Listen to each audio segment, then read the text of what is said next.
Hello, welcome back to गुल की उड़ान। कैसे हैं आप लोग? आई होप आप लोग अच्छे होंगे। तो किसे किसे सीटेट की आंसर की वेट है। आई थिंक सभी को होगी, मुझे भी है। तो बस अब हमारा इंतज़ार जो है वो ख़त्म होने वाला है। 7 फरवरी और 8 फरवरी को हमारा सीटेट का एग्ज़ाम हुआ था, जो कि आपको पता होगा। अगर आप पहले का आंसर की के बारे में देखेंगे तो लगभग जो आंसर की है वो 15 से 16-17 दिन के बीच में आंसर की आ जाता है एग्ज़ाम के बाद। तो 7 और 8 के हिसाब से हम देखें तो आज है हमारा 22 तारीख और लगभग 15 दिन जो हो रहा है वो 23 तारीख को हो रहा है। तो आई थिंक जहाँ तक हमें उम्मीद है 23, 24, 25, 26 इसके बीच में हमारी आंसर की आ जाएगी। और आंसर की आने के बाद लगभग 10 से 12 दिन या 15 दिन भी कभी कभी हो जाता है, उसके बाद हमारा आएगा रिज़ल्ट। तो अगर आंसर की हमारा आ जाता है तो हम अपने मार्क्स मिला लेंगे कि कितने मार्क्स आ रहे हैं आंसर की से। और जो फाइनल रिज़ल्ट आता है उससे ज़्यादा डिफरेंट नहीं होता है मार्क्स में, 1 से 2 नंबर इधर उधर हो सकते हैं। तो सभी की वेट अब ख़त्म होने वाली है, बस 2 से 3 दिन और, क्या पता कल ही आ जाए या परसों ही आ जाए।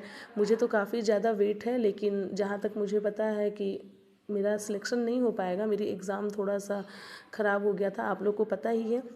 ये मेरा फर्स्ट अटैम्प्ट था और कहीं ना कहीं मुझे ऐसा लग रहा है कि या तो अगर एग्ज़ाम ऑनलाइन होता तो मैं सारी जितने भी सेक्शन थे सभी को अच्छे से अटैम्प्ट कर पाती, या फिर मेरी जो सबसे मेजर मिस्टेक थी ये थी कि मैंने हिंदी और इंग्लिश को सबसे लास्ट में अटैम्प्ट किया। जो लैंग्वेज 1 और लैंग्वेज 2 था, अगर मुझे लगता है कि अगर मैं पहले उसे अटैम्प्ट करती तो ये दोनों सेक्शन जो है वो मेरा बहुत जल्दी हो जाता।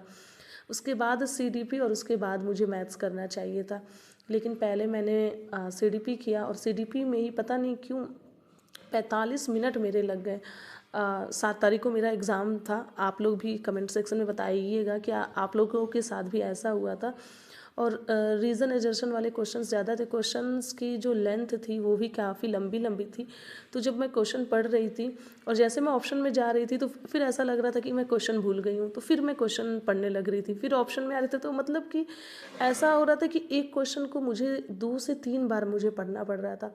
और जो एग्ज़ामिनर होते हैं वो बीच बीच में आकर ये भर लीजिए, ऐसे कर लीजिए, वैसे कर लीजिए, ये जो बीच बीच में आकर बोलने लगते हैं ना, और जब आप सीडीपी पढ़ते हैं एकदम दिमाग लगाकर, तो उस वक्त ये होता है कि आप पढ़ रहे हैं, अगर बीच में आकर थोड़ा सा भी कोई आपस में बात कर रहा है तो आपका जो माइंड है वो डिस्ट्रैक्ट हो जाता है। तो मेरे साथ ये चीज़ें काफ़ी ज़्यादा हुई। मुझे लग रहा है शुरुआत के जो 1 घंटा था उसमें मुझे हिंदी और इंग्लिश करनी चाहिए थी, लेकिन मुझसे ये चूक हो गई। मैंने सीडीपी किया और सीडीपी को 45 मिनट ले लिया। फिर उसके बाद मैथ्स तो मेरा सारी चीज़ें जल्दी जल्दी हो गई, लेकिन 2 से 3 क्वेश्चंस जो थे इजी, कैलकुलेटिव थे, लेकिन उसके आंसर नहीं आ रहे थे। और उससे 2 से 3 बार मैंने सॉल्व करने की कोशिश की, उसमें मेरा टाइम बीत गया। और फिर वही लास्ट में टाइम मेरे पास बहुत कम बचे, जिसमें मैंने इंग्लिश वाले को तो लगभग मैंने तुक्का ही मारा, हिंदी भी मैं पैनिक हो कर मैंने किया। तो इस वजह से मैं अभी कुछ नहीं कहना चाहती हूँ। अब तो इंतज़ार ख़त्म होने वाला है, बस 2 से 3 दिन का वेट है आंसर की आ जाए। तो सोचा कि आप लोगों के साथ एक बार फिर से इस मामले में बातचीत कर लूँ।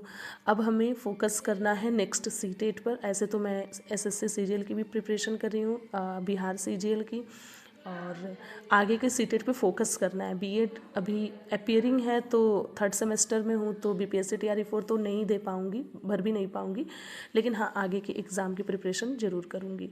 तो आज के लिए बस इतना ही। Thank you so much.